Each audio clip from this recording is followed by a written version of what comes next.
दोस्तों, स्वागत है आपका मेरे channel very nice education centre में। दोस्तों, आज हम कोरोना वायरस पर निबंध लिखेंगे। सबसे पहले प्रस्तावना है। प्रस्तावना के बारे में जानते हैं। दुनिया के लगभग सभी देशों में फैली कोरोना वायरस बीमारी से कई लोग पीड़ित हुए। यह एक संक्रामक बीमारी है। इसे कोविड-19 के नाम से जाना जाता है।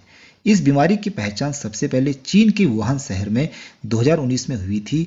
इस बीमारी के कारण विश्व के अधिकांश देशों में प्रतिदिन हजारों की संख्या में लोग मरने लगे। इस प्रकार की भयावह स्थिति को देखते हुए विश्व स्वास्थ्य संगठन WHO ने मार्च 2020 में इसे महामारी घोषित कर दिया। यह वायरस बहुत ही सूक्ष्म है, इतना सूक्ष्म कि इंसान के बाल से भी 900 गुना छोटा है। इस बीमारी से लोगों को बचाने के लिए लगभग अधिकांश देशों ने अपने देश में संपूर्ण लॉकडाउन कर दिया। इस तरह सभी लोग अपने अपने घरों में कैद हो गए। अब जानते हैं कोरोना वायरस का संक्रमण। इसके संक्रमण से बुखार, जुखाम, सांस लेने में तकलीफ, नाक बहना और गले में खराश जैसी समस्या उत्पन्न होती है। यह वायरस एक व्यक्ति से दूसरे व्यक्ति में फैलता है, इसलिए इसे लेकर बहुत सावधानी रखनी चाहिए। यह बीमारी सभी सजीव और निर्जीव वस्तुओं को संक्रमित कर देती है, यानी कि इस प्रकार की यह बीमारी है। यह वायरस निर्जीव वस्तुओं पर कुछ मिनटों तक जीवित रहता है। इस दौरान किसी भी व्यक्ति को छूने से वह संक्रमित हो जाता है। इसलिए इस संक्रमण को फैलने से रोकने के लिए मुंह और नाक पर मास्क लगाना जरूरी है तथा एक दूसरे से 2 गज की दूरी बनाए रखने के लिए कहा जाता है। साबुन की झाग और अल्कोहल से मिश्रित सैनिटाइजर से हाथ धोने चाहिए। अब जानते हैं कोरोना बीमारी के लक्षण।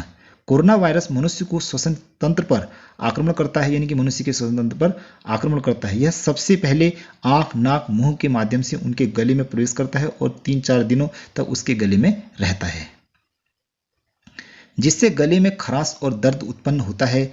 इस तरह संक्रमित व्यक्ति में खांसी और जुकाम के लक्षण दिखाई देने लगते हैं। कुछ समय बाद व्यक्ति को सांस लेने में परेशानी होने लगती है। संक्रमित व्यक्ति बुखार से पीड़ित हो जाता है, लेकिन सभी में एक जैसे लक्षण दिखाई दें यह संभव नहीं है। व्यक्ति की शरीर की क्षमता के आधार पर लक्षण दिखाई देते हैं, यानी कि व्यक्ति के शरीर की क्षमता के आधार पर लक्षण दिखाई देना संभव है, यानी कि सब में एक जैसे लक्षण नहीं दिखाई देंगे। अब हम जानते हैं इस बीमारी से बचाव के क्या उपाय हैं, ये जानते हैं हम। इस बीमारी से बचने के लिए हमें उबला हुआ पानी पीना, अदरक अजवाइन का काढ़ा बनाकर पीना चाहिए। अपने हाथों को सैनिटाइजर से साफ करना चाहिए, यानी कि इस प्रकार से हमें उपयोग करना है बचाव के। और क्या करना है, भीड़ भाड़ वाले स्थानों में यदि जाना जरूरी है तो मास्क का उपयोग करना चाहिए। लोगों से 2 गज की दूरी का फैसला बनाकर रखना चाहिए। एक दूसरे से मिलने पर हाथ नहीं मिलाना चाहिए, नमस्ते कहकर ही अभिवादन करना चाहिए। उसके बाद क्या करना है, देखें, किसी भी वस्तु को छूना नहीं चाहिए। यदि छूना आवश्यक हो तो दस्ताने का उपयोग करना चाहिए। बाजार से घर आने पर अपने जूते चप्पल घर के बाहर ही रखने चाहिए। अब जानते हैं दुनिया के लिए चुनौतियां। कोरोना वायरस के कारण आज विश्व के सामने अनेक चुनौतियां हैं। मानवता की रक्षा के लिए इन सभी चुनौतियों पर विजय पाना आवश्यक है। अर्थव्यवस्था को बनाए रखने की चुनौती हमारे सामने बहुत जरूरी है।